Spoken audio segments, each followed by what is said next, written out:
What's going on, everyone? Welcome back to the show. So today I want to talk about the Social Security 2100 Act. This is Representative Larson's bill, or his proposal at this point. And I want to talk about it because in his proposal, and we're going to go over some of the key points of his proposal, but in his proposal, you could see a $440 increase. And that $440 increase is based on the minimum individual benefit. And so we're going to go over this, and we're going to take a look at Representative Larson speaking on the House floor. He spoke last week. And this proposal, this is a proposal that has, I mean, it's probably the most well thought out proposal when it comes to all the different things we've been hearing about Social Security reform. This is the most well thought out. Senator Bernie Sanders has a very good plan. However, this is well thought out. And in my opinion, it has the best opportunity to become law. So we're going to take a look at this. But first off, if you guys can do me a favor, please like the video, subscribe to the channel, hit that little bell notification, and then click all. By clicking all, you'll get notified anytime we post a video. We do daily videos here. So by clicking the bell notification and clicking all, you should be getting updated every day. And just a reminder, if you're not getting notifications, let me know in the comments below. Also follow me on Twitter at the TEC Show Live. Now on Twitter, I do repost these videos. So if you don't get notifications here, or if you missed a couple notifications, if you go over to Twitter, you're going to see all the videos there. And that's pretty much all I'm posting right now on Twitter. I want to start posting other things, but it's easy for you to just find a video on there because it's just every day you're going to see a new posting. Okay, let's go ahead and listen to Representative Larson. He's going to be talking about the Social Security 2100 Act. Here we go. Thank you, Mr. Speaker.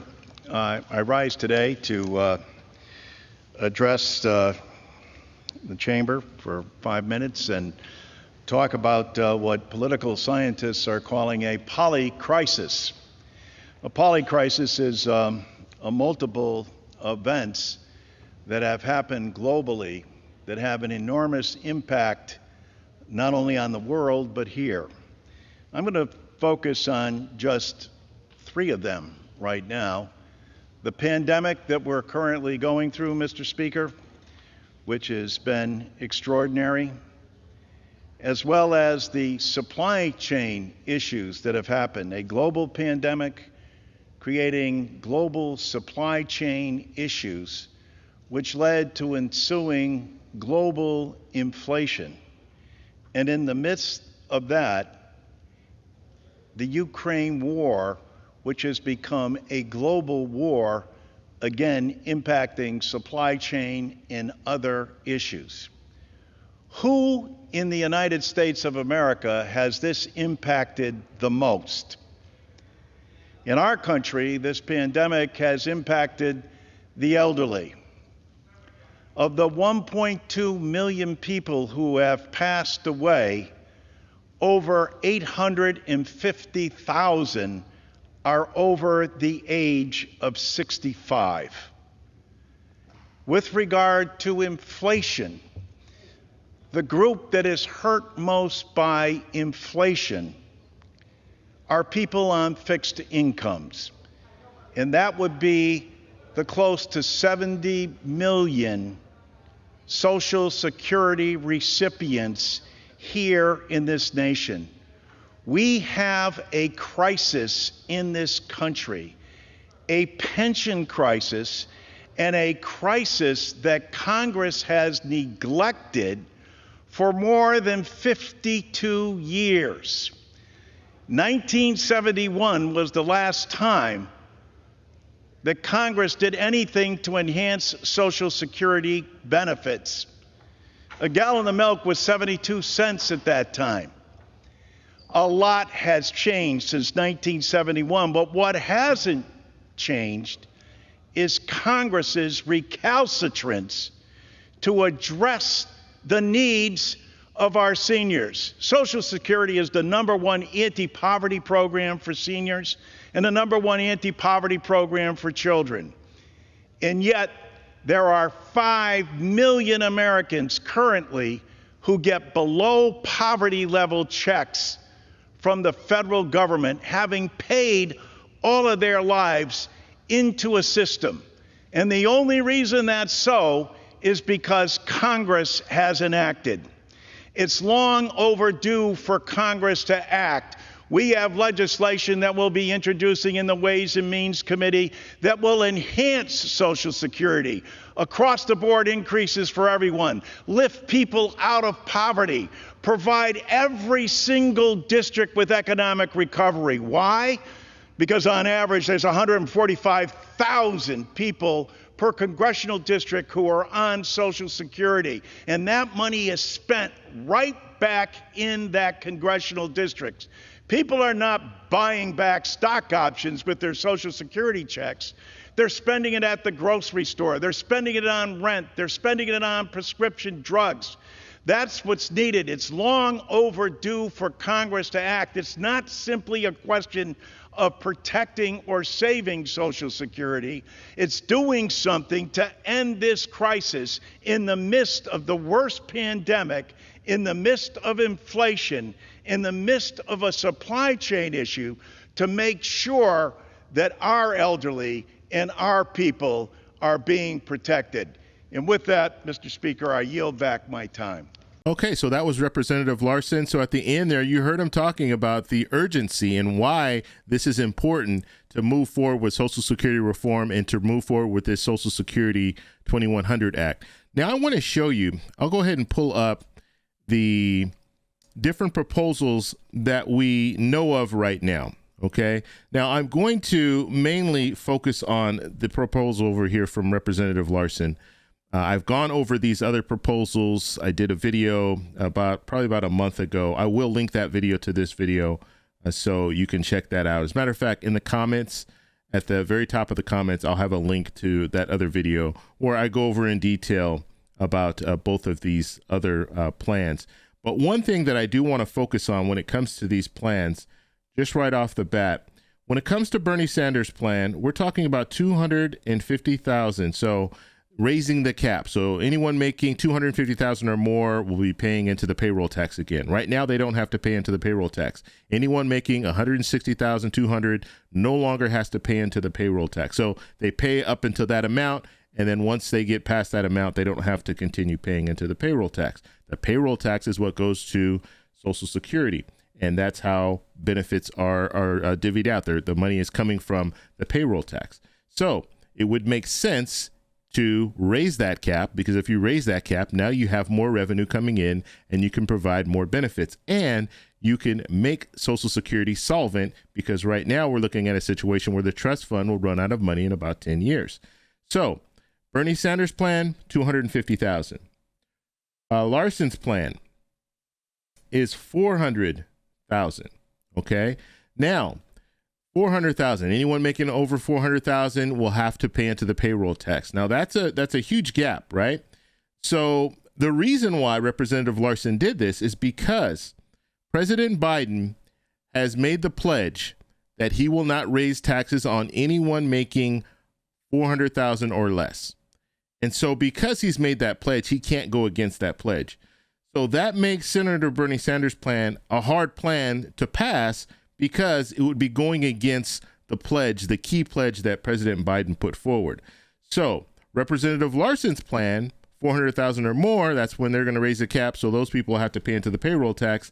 That would be okay with President Biden, because it doesn't tax anyone making $400,000 or less. And so that's something that's very important to note. So if Bernie Sanders really wanted the president to support his proposal, he's going to have to raise it up to $400,000.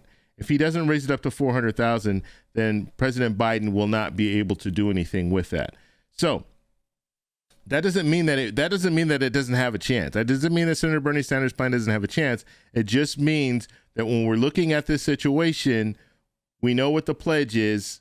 President Biden makes a pledge, he can't go against that pledge, especially during an election year. I mean, if this were to get passed next year, or even if it were to get passed this year, he can't go against that pledge, because that will be used against him, and he knows that. So that's just not something that he is going to be comfortable doing. President Biden would not do that. Okay, so let's look at the Social Security 2100 Act. Now, these are some of the key points when it comes to this proposal. Now, I'm going to go into detail when it comes to the $440 more per month. So I will go into the details when it comes to that. But I just want to show you some of the key points here. So across the board, benefit increase. Okay, so that's what he wants to do, and that across the board, that's that $440. And like I said, I'll go into more detail, so we're going to come back to this one. Now, he wants to ensure no senior retires into poverty.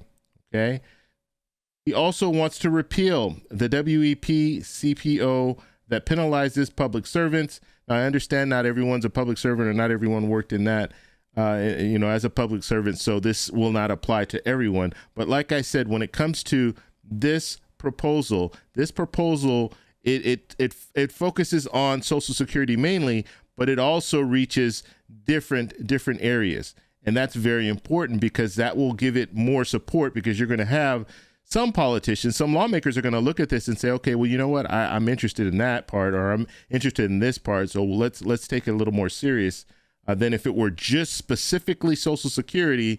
Then you're going to have lawmakers that are really interested in helping Social Security. They're going to be interested in it, but you won't be pulling some of these other lawmakers in. So I think it's good that you're creating a proposal that will encompass a variety of different areas. Okay, and then here it says it improves the COLA. So it improves COLA to reflect seniors' expenses. So we're talking right now, they're using the CPIW, okay? What they want to do is they want to use the CPIE, okay, for the elderly. And the reason why they want to do this is because elderly people spend money differently than a wage earner, just a person who's working in a normal job. If you're retired, you spend money differently, and you might have healthcare expenses and things like that a person who's younger doesn't have. And so that's why they want to make that change. Also, they want to cut taxes for 23 million beneficiaries. So when you get a COLA increase, sometimes you might jump over that tax cap, and that means that you're going to have to start paying taxes. Or if you're paying taxes, you're going to have to pay more in taxes when you're receiving your Social Security. And so he wants to address that. Okay, he wants to do away with that, because if you've worked all your life and you pay taxes your whole life, and now you're receiving Social Security, you're on a fixed income, every dollar counts, and so you shouldn't be getting taxed on that Social Security. And then the last thing here, he wants to extend the solvency. Now, I do want to say one thing when it comes to extending the solvency. We know right now they say 2033, 2034, that's when the trust fund will run out of money. Now, this proposal will only increase it by 4 years, okay? So that's the weakness of this proposal. However, they can plan ahead, and so it would, you guys know I like to say kick the can down the road. It would kick the can down the road for 4 more years. However, it has benefits that I think is worth kicking the can down the road. And so that's why I think it's interesting that they're going this route. Now, the benefit of this is you could get a bipartisan group of lawmakers together, because like Senator Bernie Sanders' plan, I think it's 2075 or something. It goes until that period. And so that is something where you're going to have some lawmakers look at it and say, you know what, that's way too long. We want to be able to basically kind of look at the program, see if it's working. We don't want to make that commitment to 2075. We don't want to make that long of a commitment. So if you make a 4-year commitment, you're saying, okay, we're going to try this, see if it works. And if it works, then we can continue doing this. And so it's easier to sell it that way. Just like if you were to get a new cell phone or get something and they were telling you, okay, you're going to sign a contract for 10 years. You would say, well, I don't want to sign a contract for 10 years, but I might be okay with signing a contract for 1 year and then just see how it goes. If I like it, then I'll continue. But if I don't like it, if there's some problems, then maybe we're going to have to make some changes. So that is why, I mean, it says only 4 years when it comes to solvency, but it's a test run. We can look at it. We can see where it goes. You'll be able to start receiving the $440 increase. And then, and this is this is one of those situations, once they start giving you $440 more, it's going to be really hard to pull that back. And so I want to take a look at that now that we're talking about that $440. Let's go and take a look at it. So I want to just pull this up and let me flip it to the screen here so you guys can see just the proposal here. And I'm gonna read this whole proposal for you guys. Now, this is coming from Devin Carroll. He wrote an article on this. Okay, so we're specifically talking about just the $440. Okay, so basically increasing. And I'll go ahead and read this so you guys understand what I'm saying. So one of the proposals contained in nearly every version of the Social Security 2100 Act is the increase to a minimum Social Security benefit. The minimum benefit is the lowest amount an individual can receive who worked a certain number of years. It's meant to offer a floor for those who had very low paying jobs. The current minimum that an individual can receive on Social Security is $897 per month if they have worked 30 years. The new minimum benefit will be 125% of the poverty level for those who worked for 30 years. With the 2021 federal poverty level at $12,880, the change would represent an increase of about $440 per month. So it says of about, so that means it'll be around that number. Now, this is also important to mention.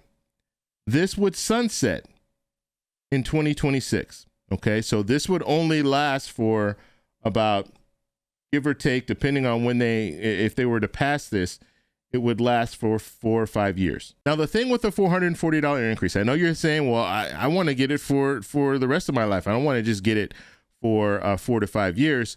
The thing with that, if you give someone $440 extra per month, it's going to be very hard for lawmakers to claw that back. Okay, they're not going to claw back from Social Security. It's just not going to happen. And so even though it says it sunsets in 2026, it most likely will be there as a permanent fixture in Social Security. So it would be the new increase. And I also want to go into more detail of some of the other proposals that are in this plan, but I want to do that in a separate video because I wanted to focus mainly on this $440 and let you understand exactly what's going on and why it would be $440 as opposed to the $200 raise for Social Security that you heard Bernie Sanders talking about. This would be more, obviously would be more, and it would be a better overall package when it comes to a proposal, in my opinion.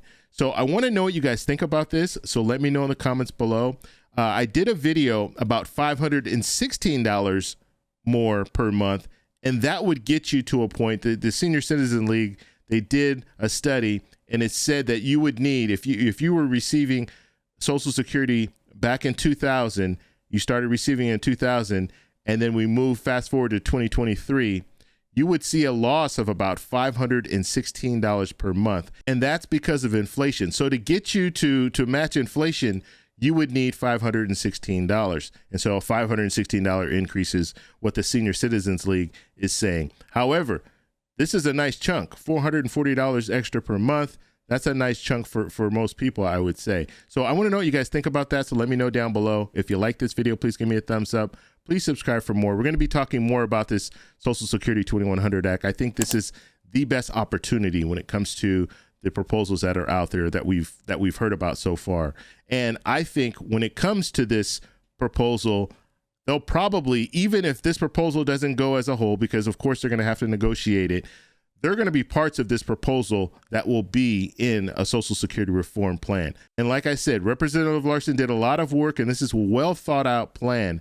And so they will definitely take bits and pieces of this and put it in the Social Security reform bill. So that's all I have for this video. Enjoy your Memorial Day, and I'll talk to you in the next one. Bye.